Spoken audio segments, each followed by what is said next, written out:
नमस्कार, सिटी हलचल में आपका स्वागत है। आइए नजर डालते हैं आज की सुर्खियों पर। डीएवी कॉलेज के डॉक्टर मिगलानी ने मीडिया से बात की। अतिक्रमण हटाओ अभियान में जनता का सहयोग जरूरी, कहा मेयर ने। उपायुक्त ने सड़क सुरक्षा समिति की बैठक बुलाई। किसानों की खुशहाली के लिए कार्य कर रही है भाजपा सरकार, कहा कृषि मंत्री श्याम सिंह राणा ने।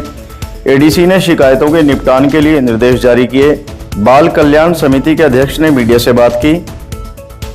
कष्ट निवारण समिति की बैठक का हुआ आयोजन। बेलगढ़ मारपीट प्रकरण को लेकर हुई पंचायत।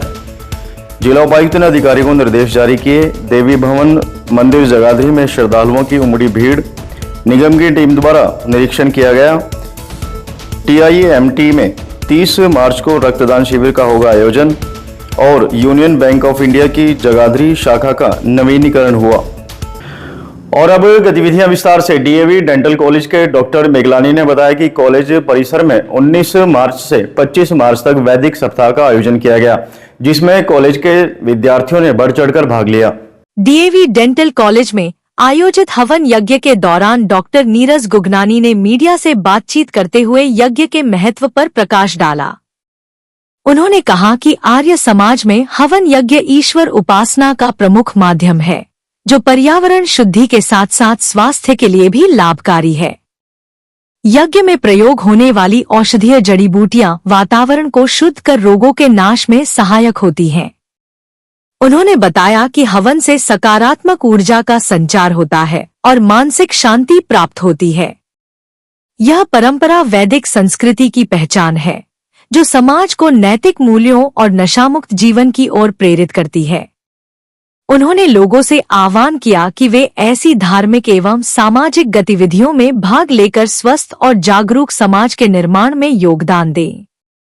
हरियाणा के कृषि मंत्री श्याम सिंह राणा ने कहा कि प्रदेश की भाजपा सरकार द्वारा किसानों की समृद्धि और आय बढ़ाने की दिशा में अनेकों योजनाएं चलाई जा रही हैं। कृषि मंत्री श्याम सिंह राणा ने मीडिया से बातचीत करते हुए कहा कि भारतीय जनता पार्टी के शासनकाल में किसानों की समृद्धि और आय बढ़ाने के लिए सरकार द्वारा अनेक योजनाओं के माध्यम से निरंतर कार्य किया जा रहा है। उन्होंने बताया कि किसानों को आधुनिक तकनीकों से जोड़ने, फसल उत्पादन बढ़ाने और लागत कम करने के उद्देश्य से विभिन्न योजनाएं लागू की गई हैं। मंत्री राणा ने कहा कि प्रधानमंत्री किसान सम्मान निधि योजना के तहत किसानों को आर्थिक सहायता प्रदान की जा रही है। जिला लोक संपर्क कष्ट निवारण समिति की बैठक में शहर में चल रहे वैध व अवैध कॉलोनियों के मुद्दे पर गहन रूप से चर्चा की गई। बैठक की अध्यक्षता मंत्री कृष्ण बेदी द्वारा की गई।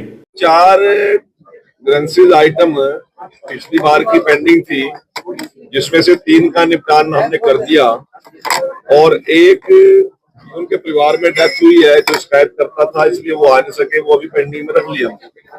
और उसके अलावा 11 इस पर फ्रेश आई थी और 11 में से टोटल तो 9 ही ना, 11 में से 6 नई में से 6 कर दी है, 5 पेंडिंग है, 1 पुरानी पेंडिंग है। तो टोटल 9 का आज हमने निपटान कर दिया है और सभी लोग संतुष्ट होकर गए हैं। और ये हमारी ग्रेंसेज की मीटिंग का भी उद्देश्य यही है कि लोगों को न्याय मिले और अधिकारी किसी प्रकार की कोई कोताही ना कर सके, कि किसी को गलती करने वाले को किसी भी कीमत पर बख्शा नहीं जाएगा। जिन अधिकारियों के दिमाग में अभी तक ये बात नहीं आ रही, वो अधिकारी इस बात को अपने दिमाग में बिठा ले। पूरी तरह से अवैध कॉलोनियों पर नकेल कसना हमारी जिम्मेवारी है और वो जिम्मेवारी निभाने की जिम्मेवारी अधिकारियों की है। यदि अधिकारी कोई कोताही बरतेगा, लापरवाही बरतेगा, तो किसी भी कीमत पर बख्शेंगे नहीं। ये एक विषय आया है, मेरे सामने भी आया है, कुछ किसान एसोसिएशन के लोग मुख्यमंत्री जी से भी मिले हैं और मुख्यमंत्री जी के भी संज्ञान में ये विषय है। उस पर गंभीरता से हमारे अधिकारी भी और मुख्यमंत्री जी और पूरी टीम, मंडी बोर्ड की पूरी टीम उस पर संज्ञान ले रहे हैं और उसका कोई ना कोई रास्ता निकालेंगे। खनन के मामले में हुई 2 युवकों की पिटाई और कार्रवाई को देखते हुए दूसरे पक्ष ने महापंचायत का आयोजन किया और निष्पक्ष कार्रवाई न होने पर आंदोलन की चेतावनी भी दी। ये जो महापंचायत हुई है, इसमें एक फैसला लिया गया है कि जो लोग 2 बरादरी का भाईचारा खराब करने की कोशिश कर रहे, वो भाईचारा कैसे बचे। उस भाईचारे के ऊपर बात हुई है। जो हमारे भाई सरपंच अमित कुमार जी के ऊपर जो मामला हो रहा वो पूरे इलाके को पता है भी क्या मामला है। बिल्कुल झूठा मामला पाया गया है। क्यों यहाँ पे गाँव वाले भी इकट्ठे हुए। ये जो मकसद था हमारे गाँव में आने का ये था भी उसके गाँव के लोग क्या कह रहे जो 80 समाज के हैं। तो यहाँ लगभग उसके गाँव के सभी आदमी यहाँ मौके पर बैठे हैं। जगाधरी में स्थित देवी मंदिर में नवरात्रि के अवसर पर श्रद्धालुओं की भारी भीड़ देखी जा रही है। इस अवसर पर यह प्राचीन देवी भवन मंदिर आस्था का केंद्र बन चुका है। जगाधरी में नवरात्रि के पावन अवसर पर देवी मंदिर में श्रद्धालुओं की भारी भीड़ देखने को मिल रही है। मां माता बाला सुंदरी के दर्शन के लिए दूर दूर से भक्त पहुंच रहे हैं और पूरे मंदिर परिसर में भक्ति का माहौल बना हुआ है। नवरात्रि के दिनों में जगाधरी स्थित यह प्राचीन देवी भवन मंदिर आस्था का बड़ा केंद्र बना हुआ है। करीब 200 साल से भी अधिक पुराने इस मंदिर में हर वर्ष विशेष पूजा अर्चना और आरती का आयोजन किया जाता है। आज के अंक में बस इतना ही। अगले अंक में फिर मिलते हैं। तब तक के लिए नमस्कार।